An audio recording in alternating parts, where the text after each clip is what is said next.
Good day. My name is Dr. Curtly Thornton. I'm going to be presenting the Cognitive Activation Quantitative EEG approach to improving cognition in learning disabilities, concussions, the elderly, and normals with the EEG biofeedback or neurotherapy approach. First, I'd like to take a look at the market for these technologies. You can see the prison population, which is predominantly composed of individuals with ADD, learning disabilities, head injury, or drug addiction, all of which have been responsive to the EEG biofeedback approach. The question here is politics. Second column, traumatic brain injury, I estimate about 3.4 million. CDC estimates about 1.7 million a year. However, since 50% of head injuries is missed in the emergency department as well as in the sports field, the more accurate number would be 3.4 million. In terms of special education, there are about 7 million children presently classified. In terms of the elderly, 16.7 million elderly individuals who have potential memory problems. From my point of view, the neurotherapy field needs to move in a different direction. We can no longer just address microvolt levels, SMR, alpha, etc. We need a much fuller understanding of how the total brain works from a cognitive, neuropsych, and systems viewpoint. We can effectively address learning disabilities, head injuries, and improve performance in normals with the use of a cognitive activation QEEG database. We will be presenting exciting new discoveries in the field which are critical to the development of the field. This figure represents the average standard deviation in the tutoring area or special education learning disability area for all these different approaches.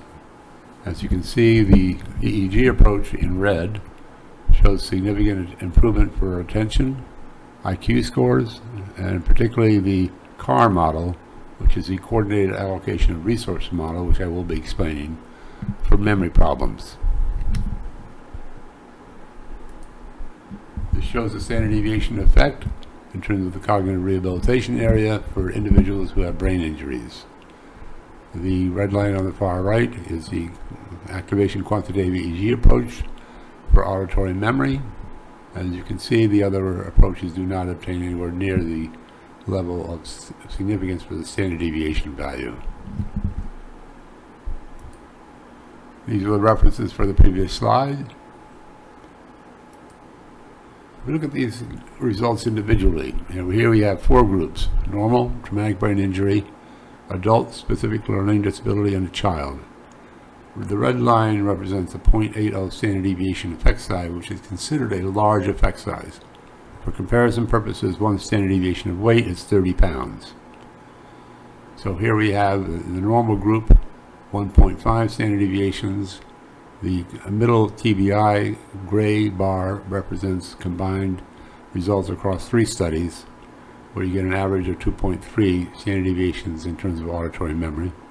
And you can see for the adult and the child, SLD, we are getting significant improvements. So all groups showed significant improvements. If we look at the individual differences for these 4 different groups, in terms of their performance after the treatment, they were all performing above their respective peer relationship groups. For example, normal were compared to normal, so here even the treated normal were significantly improved over the non-treated normal. And the child SLD, these were compared to other children roughly the same age with no history of head injury. So again, all the groups were performing above normative levels, thus cured of any memory problems they may have had. And we can look at a different way of looking at it is percent better than normal. The auditory memory after the treatment, the TBI was operating about 50% better than the normative reference group, and the adult about the same. And some interest to note is that the normal group seems to be most responsive to the intervention. We look at reading, standard deviation effect size, all above 1 standard deviation, all very impressive in terms of the improvement in memory function. We look at the post-treatment evaluation for the standard deviation from the normative values are again out from 1.4 down to 0.2 standard deviation improvements. But they were above the normative reference group, so the subjects were, quote, cured, end quote, of their memory problems. There's a percent difference from normal in terms of the reading, and again, all very significantly better in terms of percentile differences. If we look at the percent improvement, and the blue bars represent the reading task for the 4 groups, and the red, the auditory memory. You can see the most impressive results were for the SLD groups in terms of the reading memory for both the child and the adult groups. You may want to pause these recordings off and on to study the graphs or figures, as there's a substantial amount of data being presented here.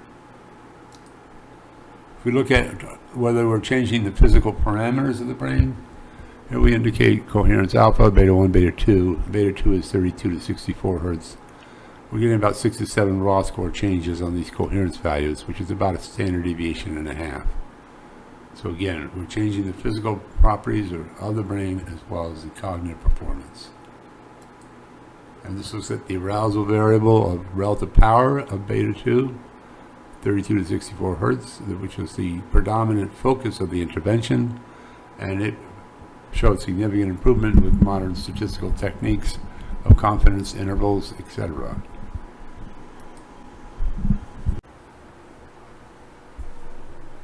Okay, we're going to need to discuss the conceptual framework here, which helps us understand how the system works. I'm proposing a coordinated allocation of resource model of the brain, which asserts that each specific cognitive skill is a result of the allocation of specific resources, which can be overlapping across different tasks. Use of the flashlight metaphor, which asserts that each location can function as a flashlight sending out a beam within a specific frequency to all other locations. And the use of the processing units, areas of the brain that can function as independent areas of processing. The value of these concepts, it reduces the number of variables that we're dealing with from over 2,000 to about 350. One of the problems I had facing this data was, what variable do I look at? Do I look at degree of activation or the absolute level of the variable? The problem with degree of activation variable is it poses a number of problems for the analysis. It assumes that if resources are enlisted, that they must somehow have to do with performance. And the next slide shows that this is not the case. Does the brain really use a degree of activation value in deciding how to recall something? To do so, the brain would have to be recording the change somehow and using that number when recalling the information. Here's an example of the degree of activation from a visual attention, where the subject is looking at upside down Spanish and comparison to when they are reading English text. These are all the variables that are activated. However, none of them are significant under the actual reading conditions, thus challenging the value of degree of activation variables. The other problem we have when we look at the individual correlations, they appear somewhat disorganized and sporadic. So organizing them into flashlight and processing units allows us a better understanding of how the system works. Here we have flashlight effects during reading and the processing units. Simplifies the data, provides us information that we would not otherwise have, and points to where we need to be and conduct our interventions. These are all the variables that we're looking at. Still a considerable number,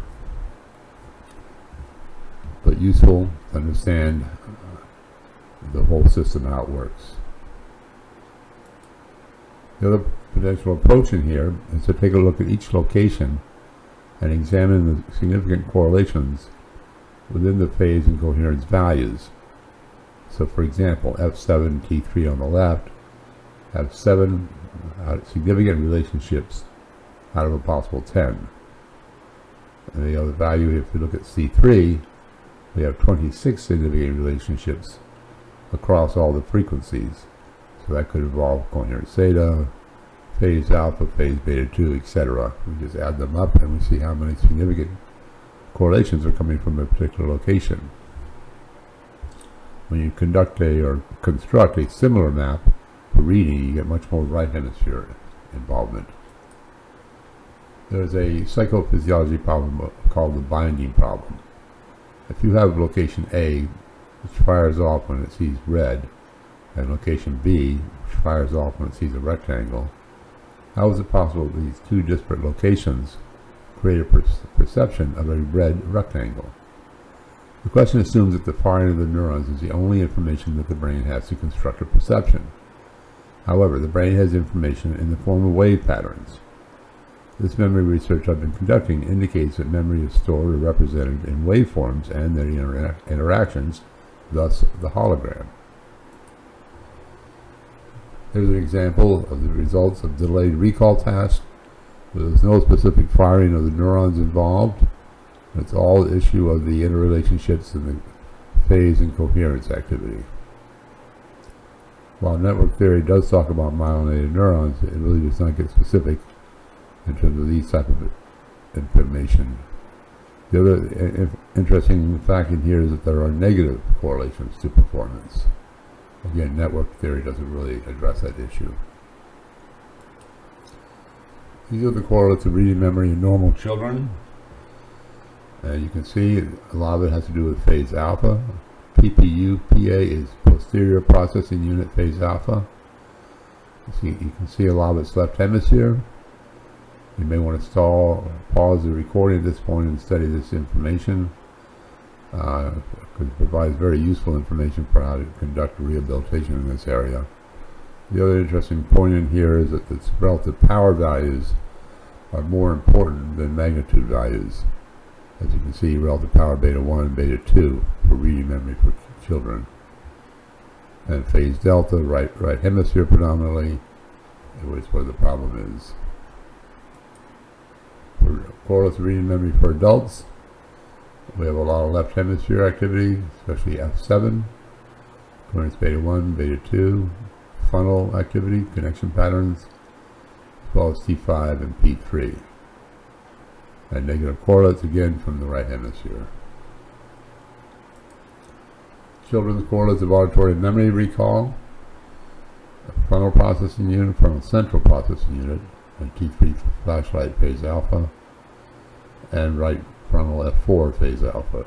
And again, relative power values alpha and beta 1, and peak frequency beta 1 diffusely located over the head. And negative correlates again from the right hemisphere predominantly. And again, relative power is more important than the magnitude values. Adult correlates of auditory memory, a lot of processing unit activity here, a lot of left hemisphere again, as you would expect. Interestingly enough, the right hemisphere coherence beta 1 is a very strong negative correlate of auditory memory recall in adults. Problem-solving children, predominantly diffuse relative power beta 1 and peak frequency beta 1, with peak amplitude theta being a negative correlate and coherence in phase theta. Raven's problem-solving adult correlates, when I say n equals 517, it means each subject was given 12 problems to solve, and each of those data collected for those 12 problems are placed into the spreadsheet, and then the correlations are evaluated between success and unsuccessful performance. So you can see still a lot of left hemisphere involvement here, but right hemisphere starts to kick in, T6 and F8 where it's alpha.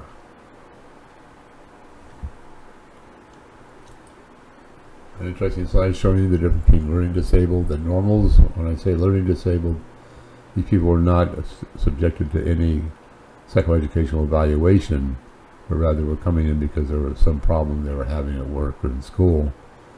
So I call them learning disabled because of that issue. But what's interesting here is a very strong pattern of phase theta and phase alpha being problematic across a number of different variables.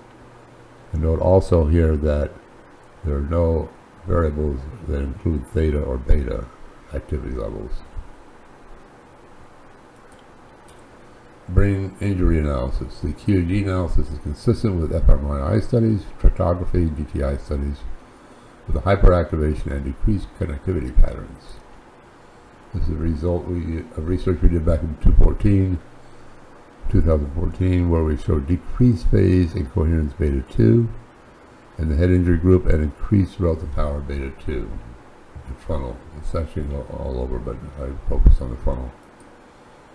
This shows you a comparison with other discriminative approaches in terms of cross-validation, represented by the red. We're getting a 99% cross-validation.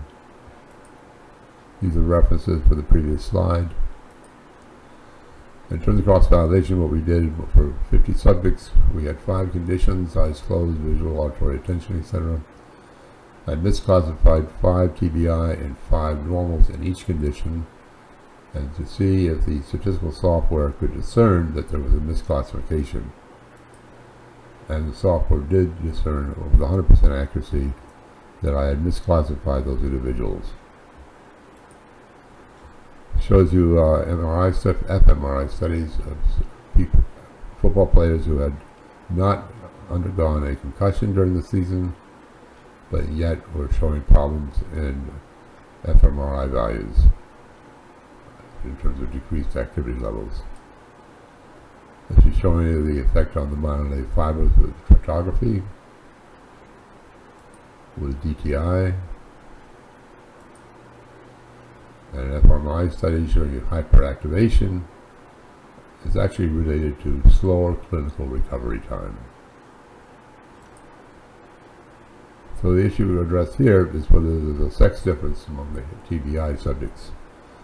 You can see below the males are higher on the critical variable of phase beta 2, coherence beta 2. So the question is why are the females lower? If there was a greater effect on that frequency, then they would be lower. But we need to look at the normal population to discern if they are normally lower than the males. This slide indicates that that does not exist.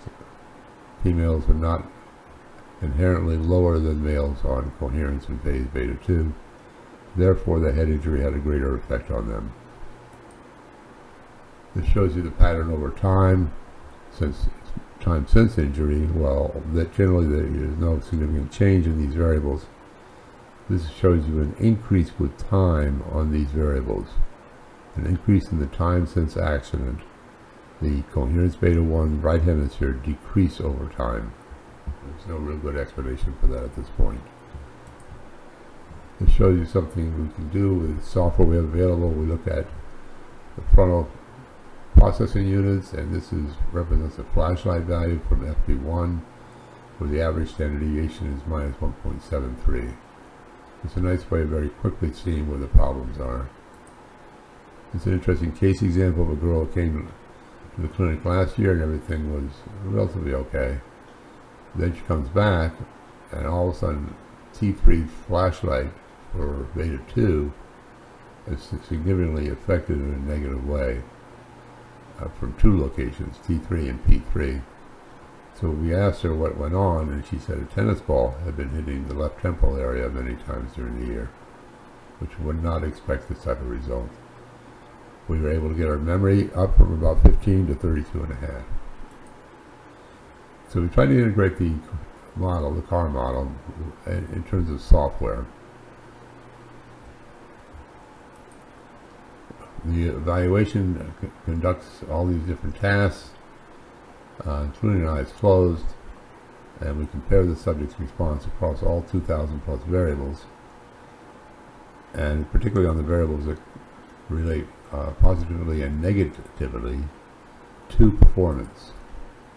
And we can average all the responses across a task, except for eyes closed, and see the standard deviation values, so we can see the general patterns going on with this particular brain.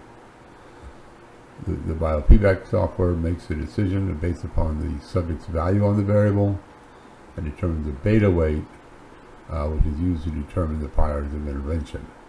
So it looks at the correlation between the variable and performance and the subject's value on that variable. These Beta weights are reevaluated following each session to determine the new beta weights for the next session. This is the biofeedback screen where we have the upper left, the positive variables that we want to reward, so we want that blue to go up, and the negative variables, we want that variable to go down. And when we have the report done, it's about 100 pages, and we have all these type of pieces of information, so it becomes very easy to see what's going on with a particular brain and design the interventions accordingly. So these are the arousal variables we look at. We don't look at peak amplitude, peak magnitude, because the correlation with magnitudes is about 0.99. We have a screen to create the variables, as sometimes in very specific situations.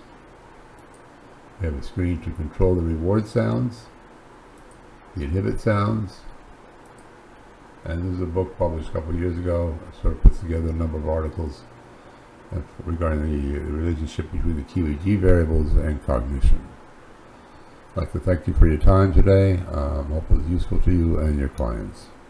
If you have any